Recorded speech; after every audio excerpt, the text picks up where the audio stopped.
Oke, ini adalah CMF Phone 1 dan aku bisa bilang ini merupakan HP yang memiliki desain paling unik di tahun 2024. Dan ini sebenarnya merupakan sub-brand dari perusahaan Nothing yang membuat Nothing Phone, HP yang memiliki lampu LED di bagian belakangnya. Dan kali ini mereka membuat budget phone dan harganya hanya $250 atau sekitar 4 jutaan. Dan mereka tidak hanya membuat HP ini, tapi mereka juga membuat ekosistem yang sangat bagus. Tentunya pasti ada HP-nya, dan juga ada casing, dan ada earphone, dan ada smartwatch, dan aksesoris lainnya. Dan ini sebenarnya bukanlah hal yang biasa yang kamu temukan di HP budget. Perusahaan kebanyakan akan memberikan ekosistem seperti ini di HP flagship, dan sebenarnya memang ini kualitas materialnya sangat buruk dibandingkan dengan yang lain. Tapi secara desain ini kelihatan sangat mewah dan kamu tidak akan merasa membeli barang yang murahan. Dan ya, aku mungkin bilang memang ada casingnya, tapi ini agak berbeda. Karena untuk memasang casingnya, kamu harus membuka bagian belakang HP ini dan baru kamu bisa menggantinya dengan warna casing yang baru. Jadi kamu tidak stuck dengan satu warna saja, tidak seperti di HP lain. Dan mereka tidak berhenti sampai di situ saja. Mereka juga menambahkan aksesoris yang lain seperti stand HP, tali gantungan, dan bahkan menambahkan MagSafe.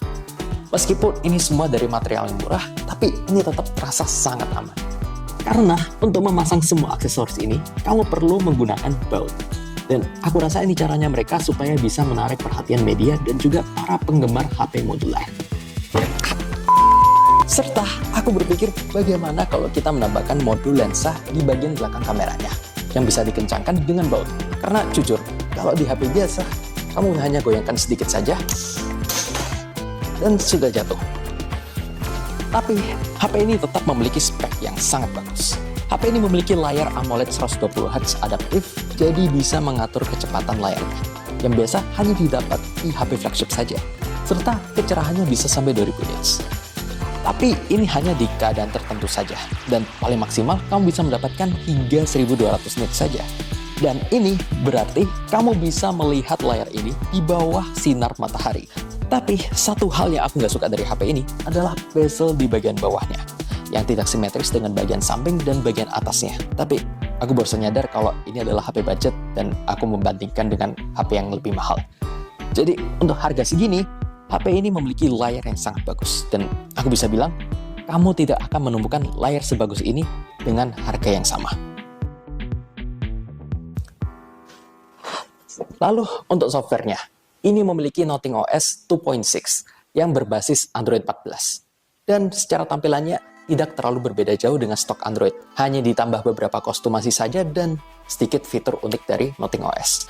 Tapi mungkin karena ini kurang teroptimasi, jadi kadang saat membuka aplikasi akan terasa sedikit lambat. Tapi hey, untuk harga segini, ini adalah HP yang sangat cepat. Tapi secara otomatis, HP ini akan menggunakan dark mode untuk semua aplikasi. Jadi bisa membantu kamu untuk menghemat baterainya. Dan baterainya pun juga sangat besar, di 5000 mAh. Dan ditambah dengan chipset 4 nanometer yang terbaru, membuat HP ini bisa memiliki baterai yang sangat efisien. Dan dari satu YouTuber ini mengatakan kalau dia bisa mendapatkan hingga 10 jam screen on time dalam sekali cas. Dan aku rasa ini sangat lebih dari cukup bagi kebanyakan orang. Tapi akan sangat disayangkan kalau semua battery life ini tidak digunakan untuk gaming.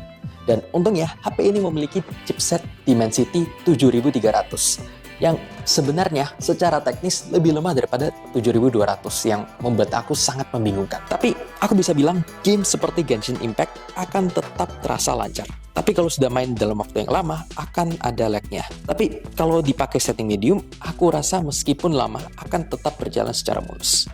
Serta kalau kamu merasa kapasitas 128GB-nya itu masih kurang, kamu masih bisa menambahkannya dengan SD card hingga 2TB. Dan yang terakhir adalah kameranya. Dan memang kalau dilihat, ada 2 kamera di bagian belakang. Tapi sebenarnya hanya satu saja yang berfungsi dengan baik. Terus satunya, ini cuman kamera yang membantu kamu saat mengambil gambar potret. Tapi mungkin kamu akan berpikir, kenapa kok nggak kamera ultrawide? Tentu ini pasti lebih berguna. Mungkin karena budgetnya juga. Dan memang bisa menambahkan kamera ultrawide, tapi kualitasnya akan menjadi jelek. Jadi mereka berpikir lebih baik membaguskan kamera utamanya. Dan memang hasil fotonya sangat bagus. Aku nggak menyangka ini hasil dari HP budget. Dan videonya, well, bukan yang terbagus, tapi ini paling nggak dapat nilai A-. Dan masih bisa merekam 4K di 30 fps. Tapi tentu ini bukan kamera yang sempurna. Warnanya bagus kalau kamu foto objek benda, tanaman, dan yang lainnya. Tapi saat di manusia, kamu akan melihat kalau ini sangat tidak akurat. Dan tidak ada kamera zoom. Jadi meskipun ini kameranya 50 megapiksel, saat di zoom 10 kali akan terlihat seperti ini. Tapi jangan salah paham, ini tetap kamera yang bagus untuk harganya.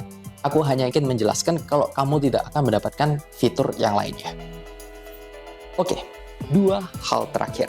Yang pertama, HP ini datang dengan box kecil.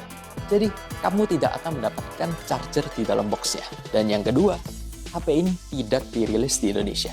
Jadi, salah satu cara supaya kamu bisa mendapatkan HP ini adalah dengan pergi ke negara Amerika atau ke UK atau negara Eropa lainnya.